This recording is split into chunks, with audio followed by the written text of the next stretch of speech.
Hey, what's up, fam? Thank y'all for tuning in once again. As always, be sure to like, share, comment, and subscribe. And when you do subscribe, hit the notification bell so every time I drop a video, you will be the first to know about it.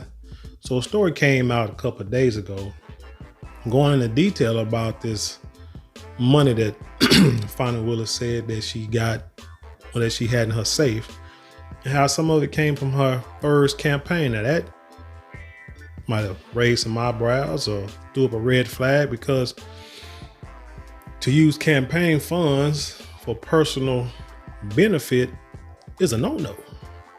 But when I heard it and when I saw the testimony, I felt that maybe she was saying that she, made the money and she used her own money to finance her campaign. So she was, it was her money, so she could, use it how she pleases once the campaign is over.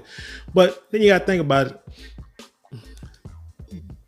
Did she use only her money in the campaign, or did she use her money in addition to other donations for her campaign? Because if that's the case, then again, that's another slippery slope, because you can say, well, I used their money, the money that was donated to me, I used that for my campaign, and then the money I put in there, I just took it back and left it in the safe, which again doesn't make sense, because that's a lot of money.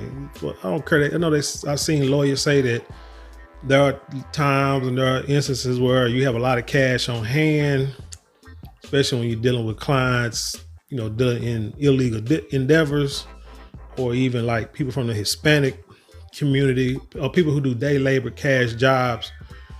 They use cash. Understood. But thing is, do you take that cash home, or do you take it to the bank? If you take it home, or do you declare it? You know what I'm saying, to the IRS? Those are all the questions that came up since last week, and I'm quite sure the IRS is going to dig into her finances. So this is not over, but let's get into the story.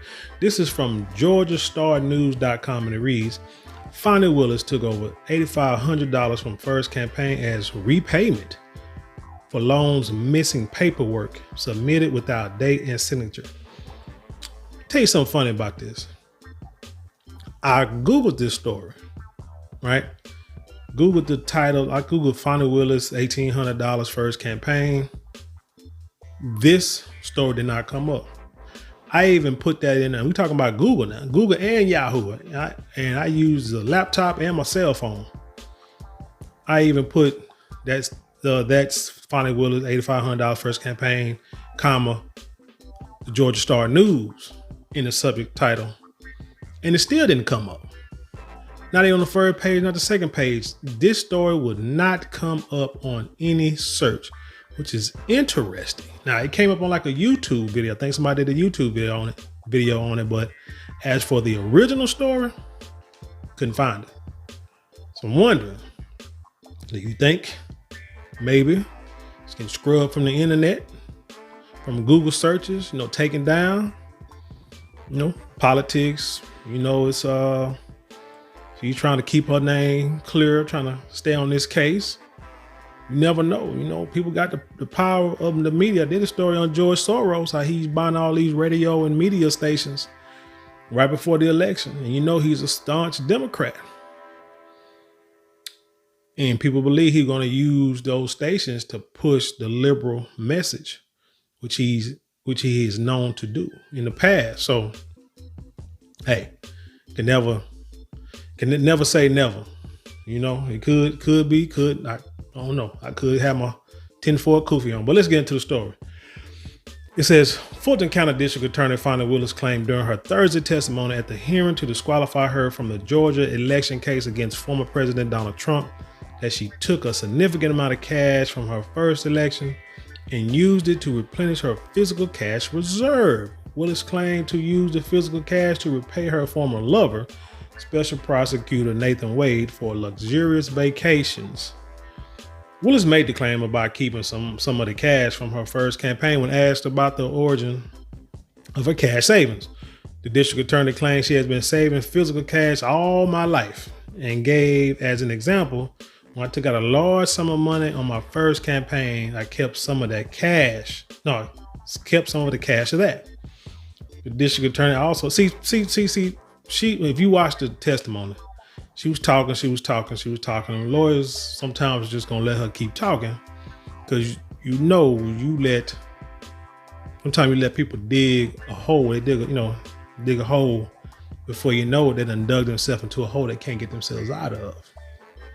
And it seemed like that's what they was letting her do. And I believe she did that on numerous occasions. So the district attorney also testified on Thursday that she lost $50,000 in that election, which she admitted left her broke towards the end of 2018. Let's listen to Sister Fani speak right quick. Whole life, when I took out a large amount of money on my first campaign, I kept some of the cash of that. Like, to tell you, I just have cash in my house. I don't have as much today. So basically, like I say, she said she used money from her campaign and put it and used it for personal resources. So anyway, Willis apparently referred to her 2018 campaign to become a Superior Court judge in the Atlanta Judicial Circuit, which she lost in a runoff election held July 24th, 2018. On May 15, 2018, a report suggests Willis loaned her campaign $19,000. So that's probably from her personal stash. So you might want to get y'all a little pen and paper so y'all can keep up with these notes. And I'm gonna put this, in the description box so y'all can read for yourself. However, the document titled a 2 business day report is required to be submitted within 2 days of any transaction of more than $1,000 received by the candidate. And it was not received by Georgia election staff until June 13, 2018, which is May, June, almost a month later, right? The document itself was additionally submitted without a date or signature. So they can say, hey, I turned it in 2 days later. And they're like, well, there's no date or signature. Oh, I must have forgot it. When actually they turned it in later. No. Let's say Willis campaign reported that it received a loan just 1 week prior to the May 22nd, 2018 general election, during which neither she nor Judge Kevin Farmer received a majority, causing an automatic runoff election. Though Willis went on to lose a runoff election on July 24, 2018, a campaign filing made just 6 days prior to election day revealed her campaign received another $30,000 loan. For this loan, however, there is no 2-day business report available online. Willis additionally never provided the details of either loan and her subsequent campaign contribution disclosure statements of 2018. And it also does not say where that $30,000 came from. But for some reason, they felt the need not to look into it, huh? Amazing. It's not clear. Oh, there we go. It's not clear whether she loaned the campaign at $30,000 or whether it came through another source. Additionally, it's unclear where Willis sourced the $19,000. Okay, for the documented loan, including whether she retrieved the money from the cash reserve, which she testified were used to repay way for the luxurious vacations they shared during the span of their relationship. So again, we're talking for $50,000 pretty much. And they don't know where it came from to this day. If that is not a red flag, I don't know what is. It says Willis appointed Wade to oversee her case against Trump, and as he earned more than $650,000 while working on the case. Multiple defendants claim Willis financially benefited from her decision to appoint Wade as special prosecutor because of gifts she received. See, even at a regular job, right? They tell us you can't, let's say like patients come in, we can't take gifts from patients unless they like giving it to everybody. And it's only gonna be like a small, minute dollar amount. I think if they give it to you personally, it got to be like real small, but within a year, like $75 within a year, it has to be given to the clinic. And like I said, you can't take anything personally. Just like supervisor can't take anything from people that work for them personally. Now, if it's like a gift from like everybody, but it still has to be, it's like a slippery slope. It's not like so much money, but it has to be maybe like in a gift exchange, but nothing personally given to supervisor or vice versa. So this here is no different. If if he is working for her, which in 2022 he was, because he was on this, he was appointed special prosecutor, and he's taking her on trips and taking her out to dinner or lunch, that could be considered gifts and go against the ethics of the job, which, like I said, most jobs have that in their employee handbook or in their company policy. Let's say that. So that's where, for those of you who not really understanding how her personal relationship has to deal with her job, well, it's commingling. And that's why smart people say you don't eat where you poop. Because one, it can cause too many conflicts with the job and with the person that you date. Because you're trying, and the people that you work for, they definitely want to avoid having any kind of conflict or anything that's going to make the company look bad.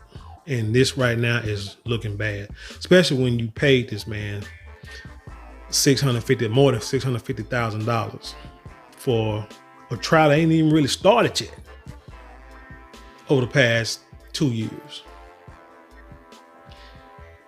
And on one of them days, he said that he worked 24 hours straight, which is pretty much impossible.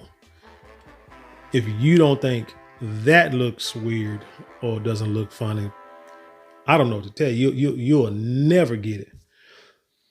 He said just over a month after her defeat, the Willis campaign report filed for December indicates it repaid $8,545.69 to the candidate and deferred a second loan repayment. It's not clear from Willis's campaign filings whether the campaign paid her in check or cash. If Willis was repaid via check, it also remains unclear whether she deposited the check into her bank account or went to the issuing bank to convert the funds directly into cash, thus allowing her to add the funds to a cash reserve.